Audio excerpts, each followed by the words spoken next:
Hello everyone, I am K.R. Tejashwini. The topic I have chosen is crowd management, a new challenge for urban big data analytics under the guidance of Vinuta Prashant, Assistant Professor, Department of CSE, RYMEC. Introduction. The population growth in large urban centers results in formation of crowds of people in several situations. So, what is crowd? Crowd is a collective situation in which individuals come together with a purpose around a specific location during a particular time interval. This is known as crowd. Where you can see the crowd. You can see the crowd in traffic, or school or college events. In many functions, you can observe the crowd. So the increasing availability of tremendous amount of data generated by people, vehicles and things have provided many opportunities to understand the human behavior in the urban environment. In the figure, data driven process for crowd management, you can see the data from various sources like sensors, cameras, cellular network records, social medias, and city catalogs are collected and they are stored in the cloud platforms and databases. Then the data is accessed from there and the data is analyzed. After that, the data is classified and decisions are taken accordingly. Here, this is the data driven process. First one, cyber physical sensing. Here the data from various sources are collected from cellular network records, social media records, transportation. From various sources the data is collected here, and after that after integrating the data it is stored. So after storing it is processed. So in the processing step the imperfections of data is removed. After that the data is analyzed. After analyzing the data classifications are done. After that the decisions have taken. So overview of urban data. So what is urban data?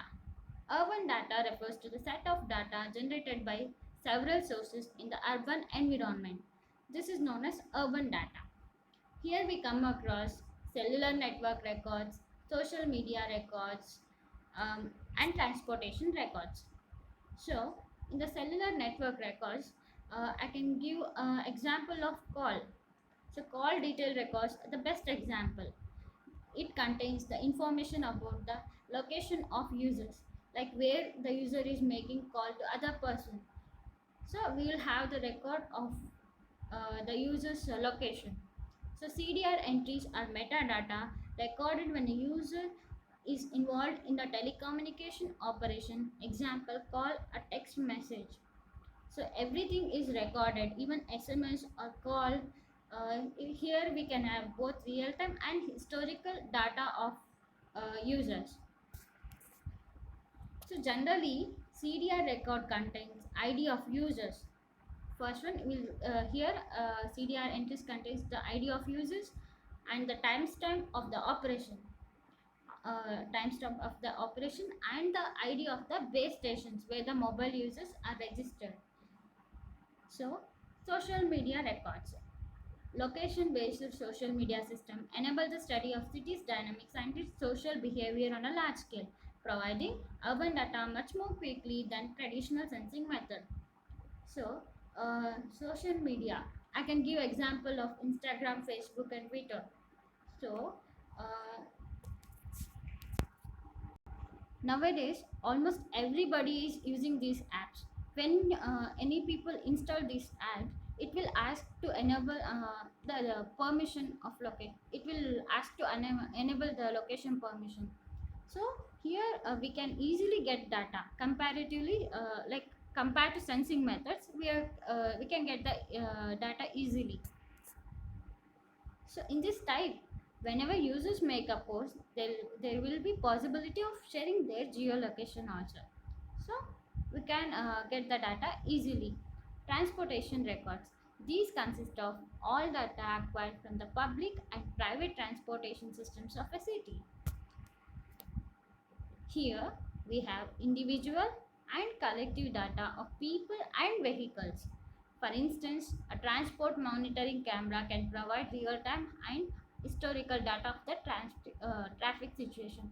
In the like in the transportation records, we'll get data from cameras and sensing methods.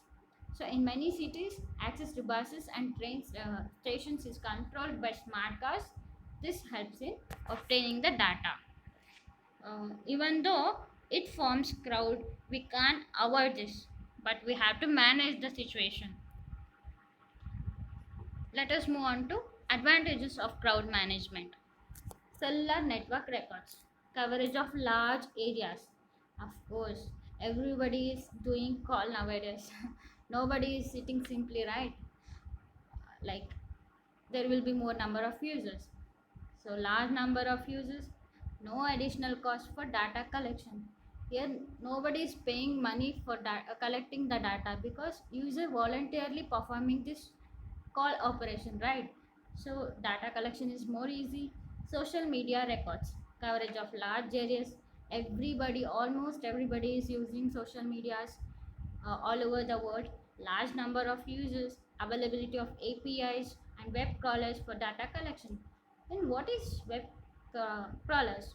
So web crawler means a program or an automated script that browses the World Wide Web in a methodical or automated manner. It provides the up-to-date data.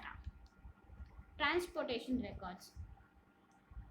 The data can be obtained by Google Maps, of course, through Google APIs like traffic APIs, road API, distance matrix API.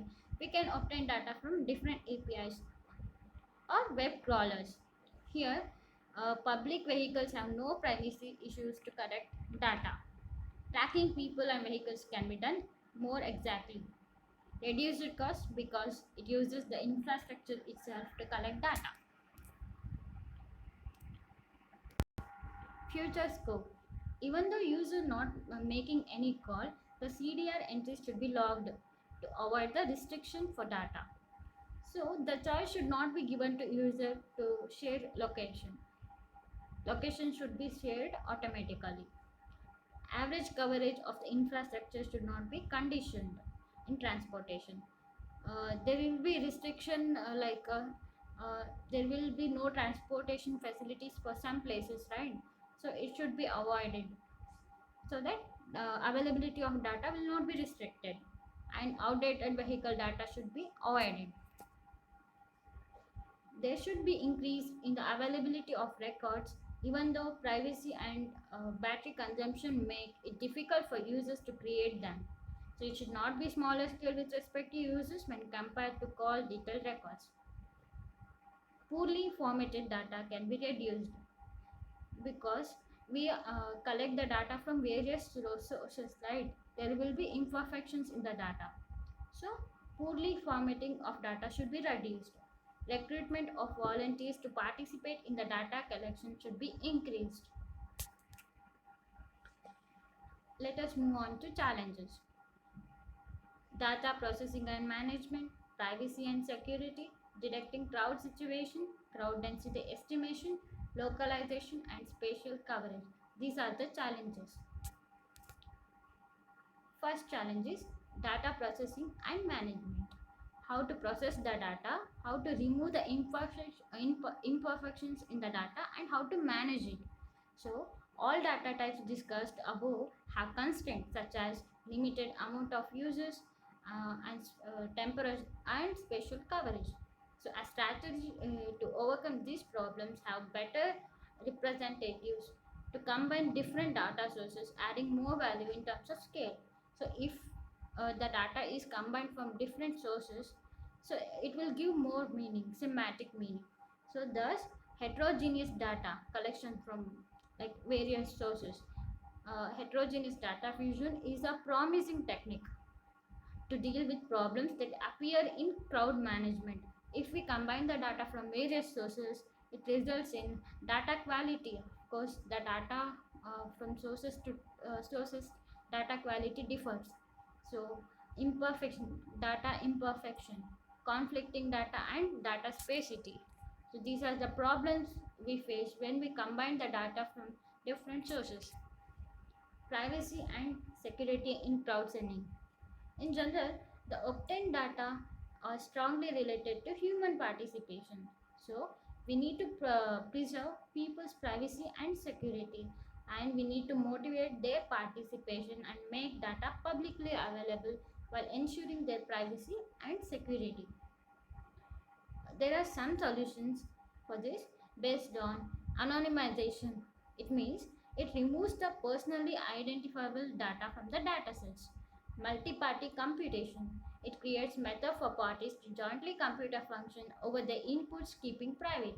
And data perturbation.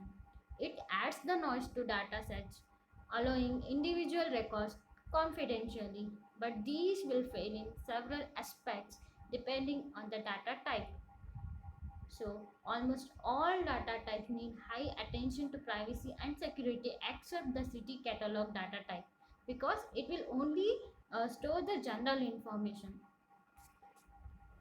So, detecting crowd situation is another one big challenge. A key issue in crowd management is to detect a crowd situation, like where the crowd is exactly happening. To detect a location is a challenging thing, which depends on the data type. So we can identify places that people visit daily, of course, or we can discover unexpected large scale events. Yeah, in both the cases, we need different techniques to detect a crowd situation, such as like density estimation, machine learning algorithms, or anomaly detection technique. This technique is nothing but it is an approach to identify irregularities in the data. So, crowd density estimation. It informs the amount of people in a crowd. So, this task is very important to control evacuation and avoid the crowd disasters. So, recent efforts have concentrated on estimating density using camera images. So, it needs a previously installed infrastructure and additional cost. So, using the urban data, we can explore their pervasiveness and availability to infer the crowd density using proper techniques. Let's move on to conclusion. So, the availability of urban data provides many opportunities uh, to analyze the data in cities. So, understanding of these crowd situations based on the data brings many opportunities for urban planning, business, intelligent transport systems, and traffic optimization. We can control the traffic also. So, for instance, traffic flow can be optimized in a region according to the events and the number of people nearby. Here, urban land use may be discovered. All these examples have several challenges from what we have presented and discussed and can be further explored when considering the various types of crowd scenarios. Thank you.